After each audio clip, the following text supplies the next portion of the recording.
Hello and welcome to Crosstalk, where all things are considered. I'm Peter Lavelle. Does American foreign policy possess a specific DNA? It would seem so. It doesn't matter who the president is. It doesn't matter which party controls the White House. One can easily ask the following question. Is Trump's time in office serving George W. Bush's third term or Barack Obama's third term? The neocons are firmly in the saddle.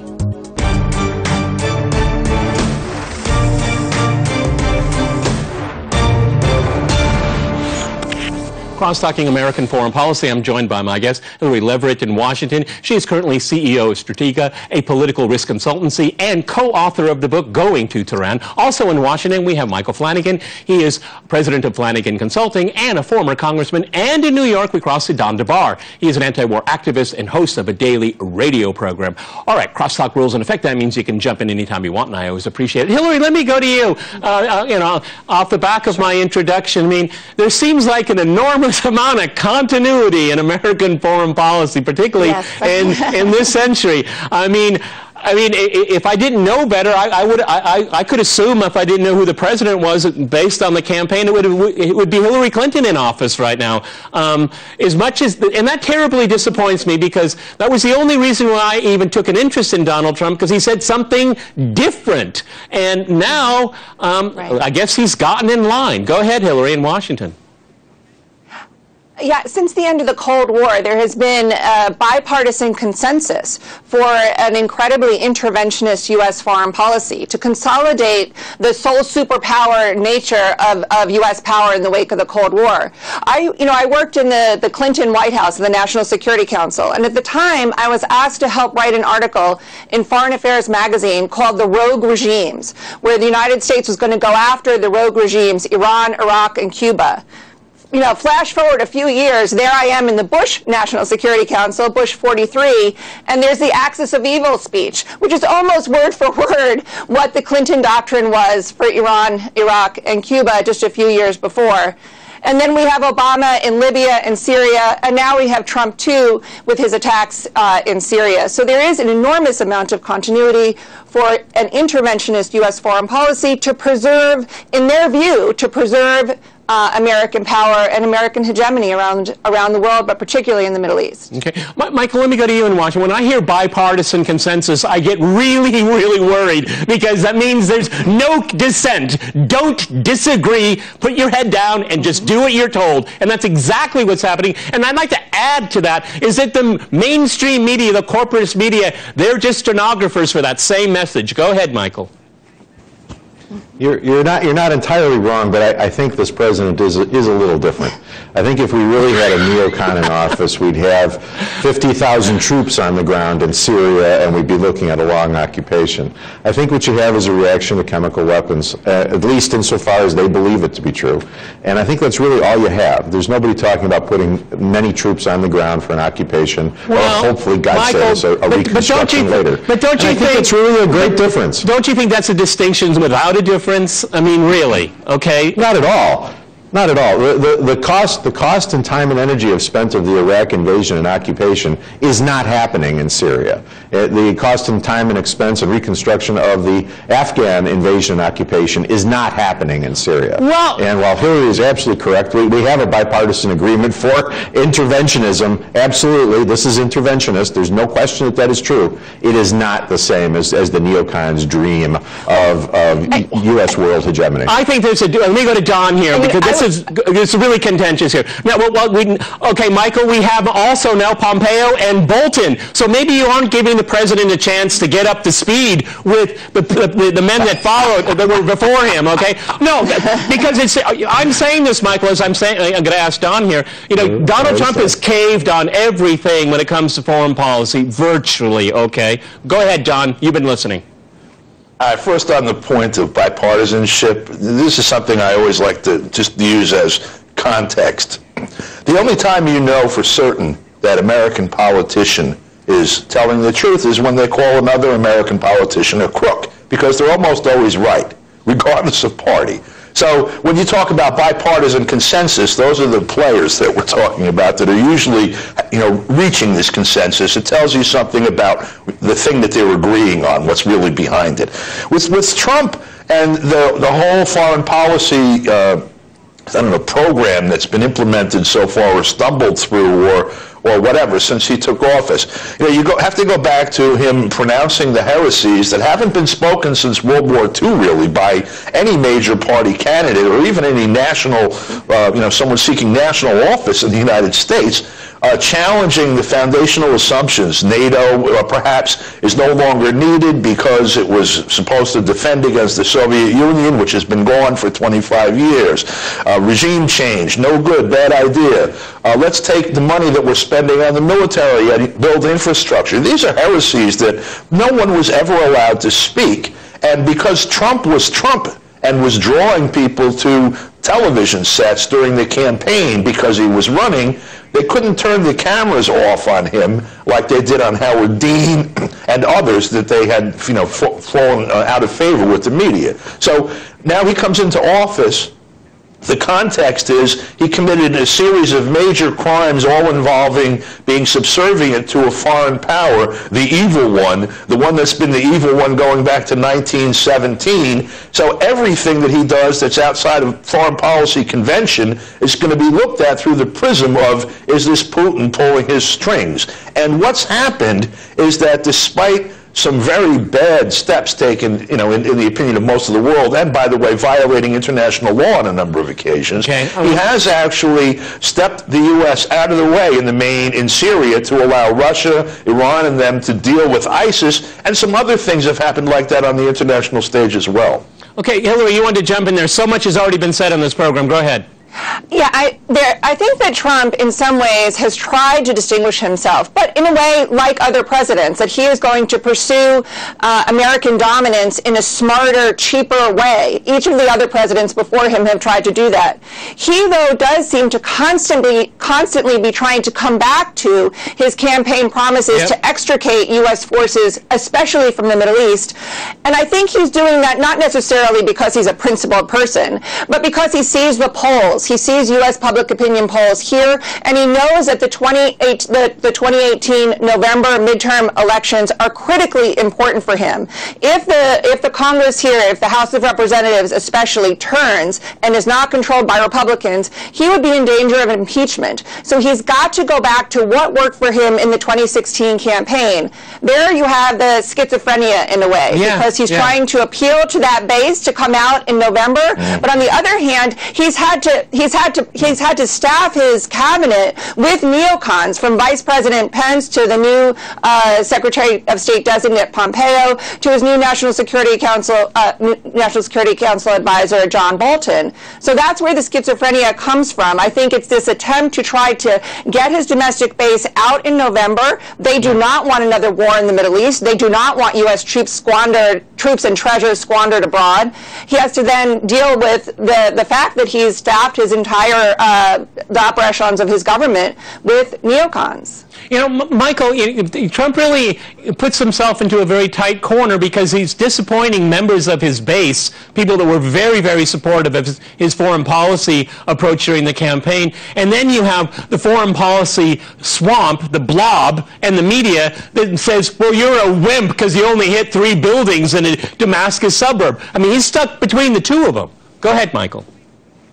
Well, yeah, I'll tell you that I watch the Republican right, the way right, the moral equivalent of the progressives on the left, a lot closer maybe than a lot of people do. And I'll tell you, their furor with bombing Syria is not so much that they blew up a couple of buildings in the Damascus suburbs, but that it's a harbinger of the troops that will come, of the treasure that will be spent, of the lives that will be spilled.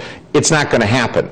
And as long as it doesn't happen, they're going to be fine, just like they were a few months ago when we bombed Syria. Michael, they're upset with the my only reaction to that is, Michael, is that everybody said Trump wouldn't be president. Okay, so never say anything like that. Okay, Hillary, you wanted to jump in right before. Okay, I said Trump would be president. The numbers were the lie that I think I'm going to call this one right too. Okay. Go ahead, Hillary.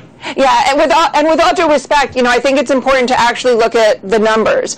There are declared over 2,000 U.S. troops in Syria, which of course pales in comparison to what Bush did in Iraq. But still, there are over 2,000 declared U.S. troops. Now we've had come out just in the past few days, the Washington Post is reporting that there are over 5,000 U.S. contractors there in a military role. You also have a dramatic increase in U.S. troops in Afghanistan. Mm-hmm. So for all that Trump says he wants to leave, and he wants to declare victory over ISIS, especially in Syria, for all of that attempt that he's trying to put forward to extricate the U.S. from places like Syria and Afghanistan, the reality is that you still have, I wouldn't even call them the neoconservatives, I would call them the traditional foreign policy elite, including General Mattis at the Pentagon, who are pushing and pushing constantly for more troops, more sanctions, more U.S. coercive power, not just in the Middle East, but also vis-a-vis Russia and China. Okay, Don, let me go to you before we go to the break. Let me make sure I get Don in here for equal time. No problem. Don, what Hillary just described as mission creep, okay? Because Trump caved on NATO. He caved on Afghanistan. He won't do anything on Yemen, which is really a shame on the entire foreign policy elite in the West. Very shameful. 40 seconds, Don, before we go to the break. Mission creep. Go ahead. Well, all of these things are happening in a larger context. You have what's been driving American foreign policy for decades is the idea of hegemony and the actualization of hegemony largely across the world.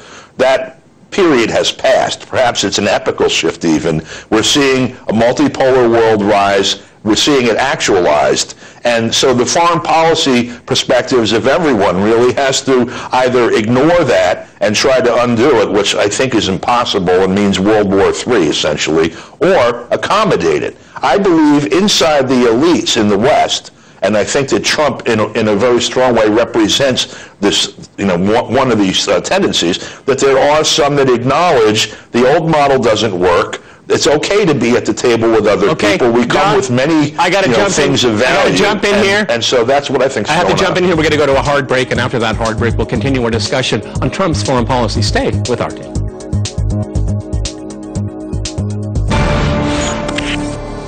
Welcome back to Crosstalk, where all things are considered. I'm Peter Lavelle. To remind you, we're discussing American foreign policy.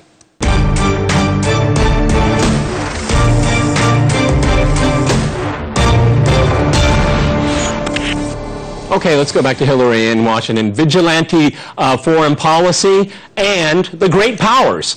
And let's put those two together. France, Britain, and the United States reordering the Middle East again, okay? And acting outside of international law in norms. We had these defense and intelligence postures coming out, and revisionist powers, Russia, Iran, China. No, who's the revisionist right now? Who's destroying the UN Charter, going beyond the United Nations Security Council? I mean, it's truly astounding. Of course, the political elite and their pliant stenography media can't even see 2 inches from their own face. Okay, the pure hypocrisy. I'll tell you, this is destroying the international order.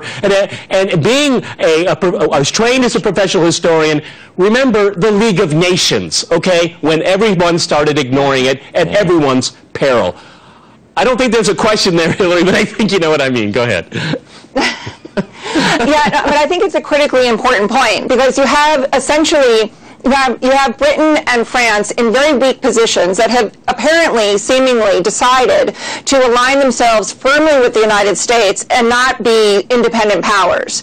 So you really have the UK and France aligning with the United States to just reinforce whatever the United States wants to do, which leaves the international community without any real balance, which was the brilliance of having the P5, the permanent 5 members of a Security Council and a Security Council in the UN, to have this balance, a multilateral balance in international affairs. That is slowly but surely being destroyed. Yep. And we see with that real devastation, strategic devastation across the globe, as the United States is unable to accommodate itself to the reality of a multipolar world where other countries have power and they're going to exercise it. The only way for the United States to truly be safe in that environment is to work in a balance of power environment with other countries. But instead, you have people here in Washington especially holding on to this idea that really blossomed in the wake of the Cold War in the 1990s, that the United States not only could be, but has to be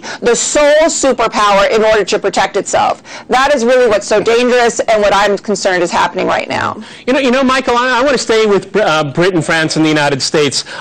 They worked in conjunction in striking illegally, I would point out, Syria, on a pretext that, oh, I thought we heard this story last year. It repeats again. Remarkable. Nobody likes to point that out. So if you don't think this intervention is going to expand, well, I think the past would say differently. So what do you think, Michael? How much are the British and French going to contribute to this intervention? Are they just going to wave flags on the sidelines? Okay, because that's exactly what they'll do. Everybody in the Middle East wants America to do something in the Middle East for their interests, when it's not even in America's interest in the first place. Go ahead, Michael.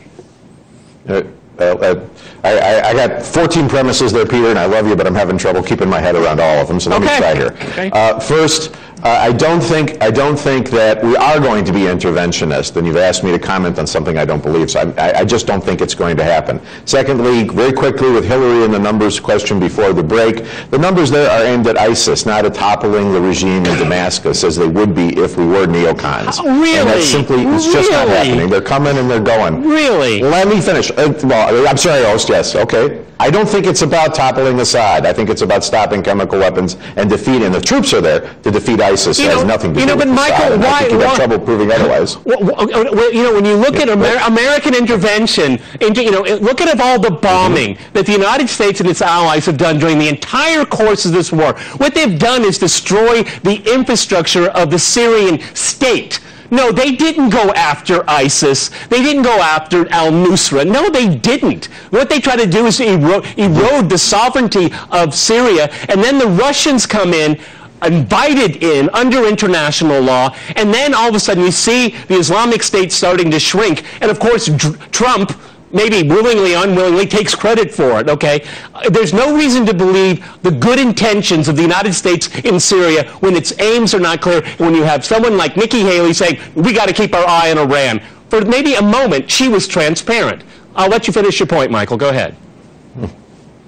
Thank you, Peter. I try never to interrupt the host because your vision is insightful. But I think in this case, a tiny bit misplaced, because you anticipate, you are insightful, but you anticipate something that I don't think is going to come to pass. Okay. I don't think we're going to have 10,000, 20,000, 50,000 troops on the ground in Syria. It's just not going to happen, whatever the numbers state. And I'll go one more, and I'll say that if we could get this Mueller commission over with in the United States, Trump could sit with Putin, like he sits with the premier of China and others, and reach a thoughtful accord. I mean, Mr. Lavrov, if I'm not mistaken, observed recently that there's a slow-moving, slow-rolling coup d'etat going on in the United States. I think it's a little overstated, but I think he anticipates the two men sitting down. And Trump's foreign policy is very personal. It's his personal involvement. It's not well staffed, if you want to be irked about that. But I think if he has a chance to sit with Putin and do what he has to do, I think you'd see a very different Syria. And I certainly see a very different world complexion.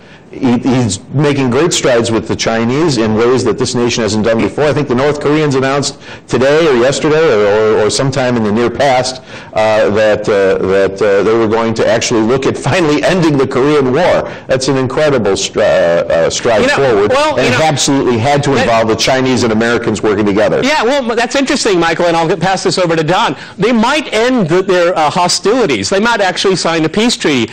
But, Michael, be prepared for that to happen. The United States must withdraw from the peninsula. See, the other side of the story, that's how the media works, okay? So we might get peace on Korea in spite of Trump, not because of him. We'll see. We'll see. All right, let me go back to Don here.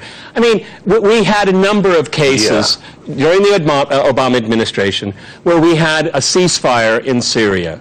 Okay, and then we have these false flag attacks. We have Ash Carter destroy a very hard worked on ceasefire.